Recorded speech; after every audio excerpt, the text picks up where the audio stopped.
Pension 2000 వస్తున్నది. పైలే కేసీఆర్ చేసింది 2000. ఎన్వేలు ఇచ్చేది ఉంది ప్రభుత్వం. నీకు 8000 ఇస్తా అని చెప్పింది అప్పుడు. 4000 ఇస్తాను, 5000 ఇస్తాడు. ఈడ వచ్చి మీటింగ్ చేయబడితే 5000 ఇస్తాడు, అదే 2000 ఇస్తున్నాడు. 2000 అట్లా ఈ ప్రభుత్వం మాట ఇచ్చి మాట తప్పితే ఊర్లలో ఏమంటారు? మాట తప్పి ఏమి అంటారు? మేమైతే మాట తప్పుతున్నామా? మేము మాట తప్పకొచ్చినాం. తప్పిన వాళ్ళని ఏమంటారు? అదే ఏమంటారు మరి అడుగు. దొంగ సీఎం గ్యారంటీ కూడా లేదు. రైతు బంధు ఇవ్వకపోయి, రుణమాఫీ ఇవ్వకపోయి, వాని ఎప్ప కమాయిలే భూమి మా తాతలు తిన్నది గుంజుకున్నది. మరి వాని ఎప్ప జాగిరా దొంగ సీఎం వాడు ఏం చేయలేదు. నాకు మరేమాడు ఆడపిల్లలకు ఇది 10,000 ఇస్తాడు, రూపాయి ఇవ్వకపోయి మా పిల్లలకే పెట్టుకుంటుండు. ఇగో గ్యాస్ ఫ్రీ అన్నాడు, ఎవరికి తీపి వస్తుండో గ్యాస్ లేదు, ఏం లేదు, ఎక్కడ లేదు.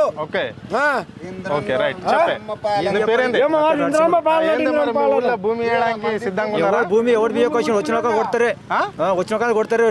గవర్నమెంట్ తో కొట్లాడుతుందా? ఉన్నది ఉన్నది చేస్తాము. గవర్నమెంట్ తో కొట్లాడడానికి ఏ తీసుకొని కొట్లాడతాము. గవర్నమెంట్ మాతోనే గవర్నమెంట్, మేమే గవర్నమెంట్, లోకల్ గవర్నమెంట్ మేమేం అనుకుంటే గదే అవుతుంది. గవర్నమెంట్ ఎంత తీసుమారుకున్నా మాతోనే. మేము వేస్తేనే గెలిచారు కదా వాళ్ళు, మేము చేస్తేనే అవుతారు కదా. మేము పన్ను కడితేనే వాళ్ళు తీసుకుంటారు కదా. మేము కట్టి మా తాతలు పన్నులు కట్టి భూములు కాపాడుకున్నారు. ఒక పూట తిన్నారు, ఒక పూట తినలేరు కానీ భూములు కాపాడుకున్నారు. అది ఇప్పుడు గుంజుకున్న వీళ్ళు అయ్యే జాగిరియా?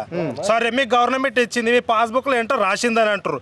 ఎందుకోసం రాసిర్రు? మీకు కంపెనీలో ఏం రాసిర్రా? మాకు ఇప్పుడు హాస్పిటల్ పోతే ఒక ఇంజక్షన్ ఏం డాక్టర్ గట్టి ఉన్నాడు, గవి కట్టుండి గవి కట్టని శాత కాదు. ఇవి గుంజుకుంటారు, ఇవి గుంజుకొని మరొకరికి అమ్ముకుంటారు, కెమికల్ కంపెనీలు వేసుకుంటారు. మీకు లాభం కదా, మాకేం లాభం? ఇప్పుడు ఎవడొచ్చి చేసిండు మా దగ్గర? ఎవడు చెప్పారు? ఆ కంపెనీ ఏంటి, ఆ కంపెనీ వస్తే ఏం ప్రయోజనాలు ఉన్నాయి, ఏం నష్టాలు ఉన్నాయి అని మినిమం చెప్పారు. ఎవరికి చెప్పారు? ఒక్కరు చెప్పలే.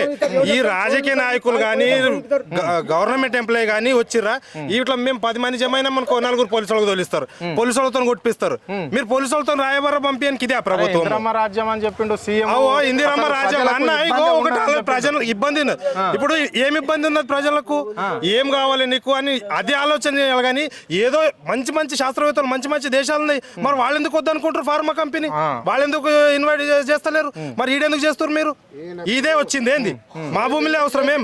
ఇప్పుడు ఒక ఎమ్మెల్యే ఎంపీ వాళ్ళందరూ ఉన్నారు, వాళ్ళు 1000 ఎకరాలు ఉన్నాయి, వాళ్ళు ఇస్తారా భూములు? అట్లా ఒకళ్ళారు ఇస్తారా భూములు? మరి మేము మేము అలక దొరికినా మా భూములు గుంజుకోవడానికి. నేను మాట్లాడినాను కోవా, నీ భూమి లేదు, వాడు ఎందుకు మాట్లాడుతున్నానంటే ప్రజల నుంచి బరాబర్ మాట్లాడతాం. అవు వాడు ఎందుకు మాట్లాడాడు? ఎవడు మాట్లాడతాం అని కొండ పోలీసు వాళ్ళ దగ్గర కొట్టిస్తారు, గుంజుకోపోతారు. వాళ్ళు ఎంతమంది గుంజుకోపోతారు? జరిగిందా? మాట్లాడిన వాళ్ళకి అంతా టార్గెట్ చేస్తారు. ఎవడు మాట్లాడితే వాడిని టార్గెట్ చేస్తారు. ఇప్పుడు మా పెద్దనాయన భూమి పోతుంది, అది నా భూమే కదా, ఆయన నాకు ఇస్తాడు కదా. ఇవి మన పిల్లలకి ఇస్తాడు. ఇప్పుడు ఆయన మీరు గుంజుకున్నాక నాకేమి ఇస్తాడు ఆయన? ఇప్పుడు గవర్నమెంట్ గుంజుకున్నాక తినాలేమో అది. ఇప్పుడు గవర్నమెంట్ గుంజుకున్నాక కంపెనీ వేస్తాడు, 10 ఏళ్ళు బతుకుతాడు, వాడు 10 తరాలు బతుకుతుంది వాడి. మేము ఎక్కడ పోవాలి?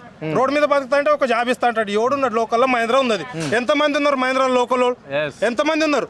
ఒక్కడారు లేడు. అందరికాడ 300 కూలికాడ పెట్టిస్తాడు. మంచి మంచి జాబర్లు ఏమో 10,000 20,000 ఉన్నోళ్ళు, 45 లక్షలు ఉన్నోళ్ళు వాళ్ళు మీద పనులు చేస్తారు. మిగతా గాలి జాడు కొట్టాలి. మేము మా జాడు కొట్టడానికి మా భూములు ఇచ్చి మేము మినిమం మరి ఇక్కడ మినిమం అధికారులు కానీ ఎవరన్నా వచ్చి మిమ్మల్ని ఏ అధికారి అయినా అన్న, ఏ అధికారికి మేము సహకరించాం.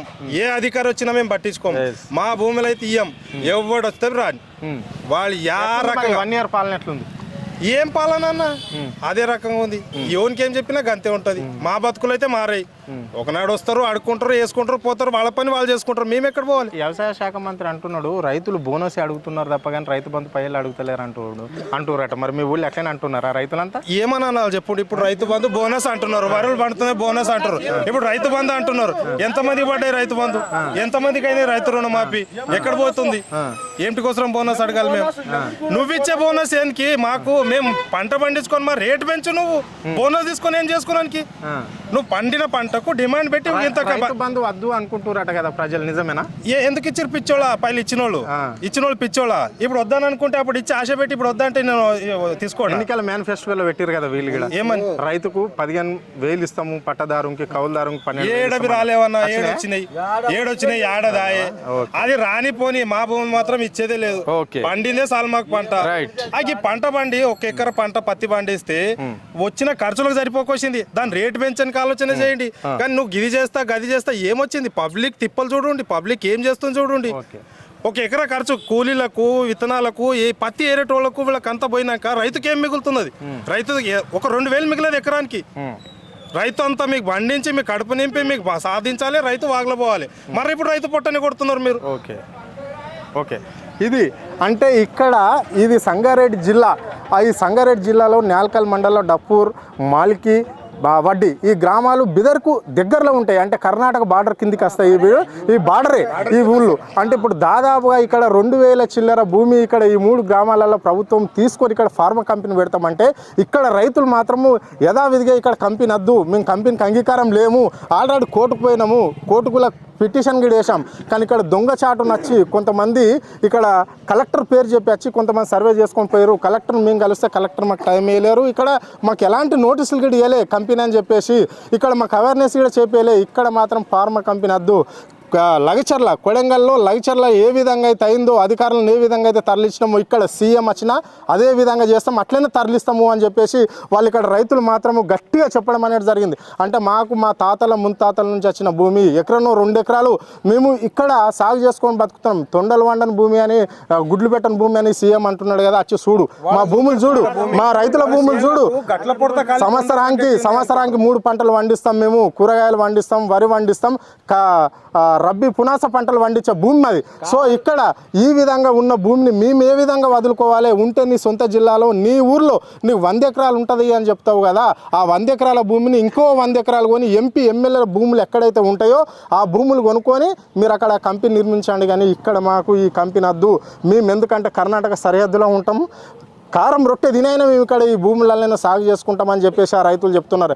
ఇక్కడ ఎవరు వచ్చినా ఒప్పుకునేది లేదు. ఈ 3 గ్రామాల ప్రజలం మేము ఏకమైనము, మా ప్రాణాలైనా ఇస్తాం కానీ మా భూములు కాపాడుకుంటాం అని చెప్పేసి వాళ్ళు గట్టిగా చెప్పడం అనేది జరిగింది. అదే సీఎం గారు ఒక్కసారి ఆలోచించండి. మీరు చెప్తున్నారు తొండలు కూడా గుడ్లు పెట్టాయి అంటున్నారు, రైతులు మాత్రం మా భూములకు రా అంటున్నారు. మరి వచ్చి చూడు, అక్కడ వచ్చి చూడు, చూస్తే తెలుస్తుంది వాళ్ళు ఏం చేస్తారు అనేది.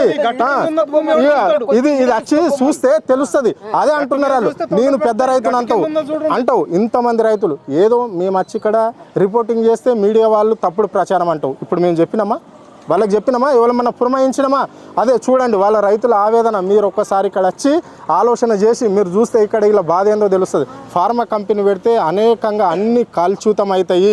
అంటే ఇక్కడ మందుల కంపెనీ, అక్కడ జీవరాశులు ఉన్నాయి, కొన్ని కిలోమీటర్ల దూరం ఈ వాటర్ ప్రభావం పడి ఇక్కడ ఉన్న రైతులంతా, ఇక్కడ ఉన్న కుటుంబాలంతా, ఇక్కడ ఉన్న ప్రజలంతా రోగాల బారిన పడతారు. వాళ్ళు అడిగేది ఒకటే, ఇలాంటి భూములల్లో మంచి వ్యవసాయ క్షేత్రాలు వేయండి, మేము రైతులం కాబట్టి వాటిని చూసుకొని మేము ఎట్లా వ్యవసాయం చేయాలని వాళ్ళు అడుగుతున్నారు. అది దానికి సమాధానం చేయండి, దాన్ని చేయండి. లేదంటే ఒక విద్యా వ్యవస్థను నిర్మించండి, లేదంటే ఒక మెడికల్ హాస్పిటల్ ఉండాలి, వైద్యశాల ఉండాలి. కానీ ఇలాంటి కంపెనీలు మాకు వద్దు అని చెప్తున్నారు. అంటే పుట్టబోయే పిల్లలకు కూడా ఈ కంపెనీ వస్తే మాకు ఇబ్బంది అంట.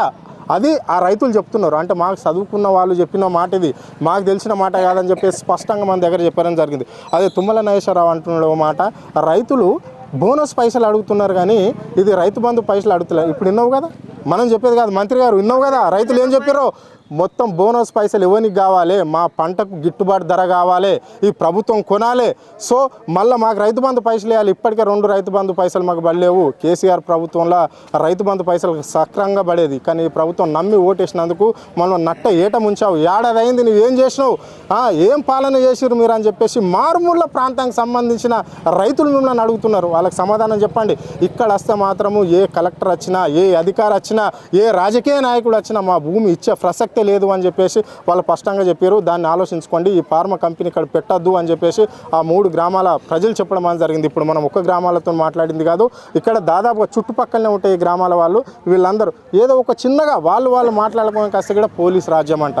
ఇందిరమ్మ రాజ్యం అన్నావు, పోలీస్ రాజ్యం ఎందుకు వస్తుంది ఇక్కడ? వీళ్ళని ఎందుకు కొడతారు? రైతులను ఎందుకు హింసిస్తారు? అంటే ప్రభుత్వానికి వ్యతిరేకంగా, అంటే మాకు వద్దు ఈ కంపెనీ గురించి తెలిసిన వాళ్ళు మాట్లాడితే వాళ్ళని అరెస్ట్ చేసి జైల్లో పెట్టడమేనా? ఇదేనా ఇందిరమ్మ రాజ్యం అంటే? ఇదేనా రైతుల పక్షాన రాజ్యం అంటే? ఇదేనా రైతు రాజ్యం అంటే? ఇంతమంది రైతులను ఇబ్బంది పెట్టి ఏం చేద్దాం అనుకుంటున్నారు అంటే ఇక్కడ మాత్రం ఫార్మా కంపెనీ వద్దు అంటున్నారు. వాళ్ళు స్పష్టంగా చెప్తున్నారు, మాకు ఈ ఫార్మా కంపెనీ వద్దు, మా భూములు మాకు కావాలని.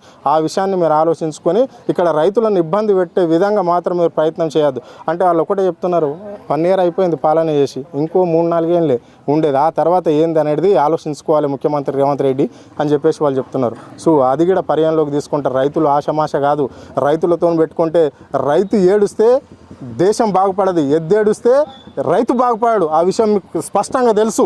కాబట్టి ఆ విధంగా రైతులను ఎప్పుడు హింసించి రైతులను బాధపెట్టి మీరు భూములను సేకరించద్దు. వాళ్ళు ఇక్కడ ఫార్మా కంపెనీ పూర్తిగా వ్యతిరేకించడం అనేది జరుగుతుంది. కెమెరా పర్సన్ ప్రవీణ్తో అరుణ్, ఆద్య టీవీ, హైదరాబాద్.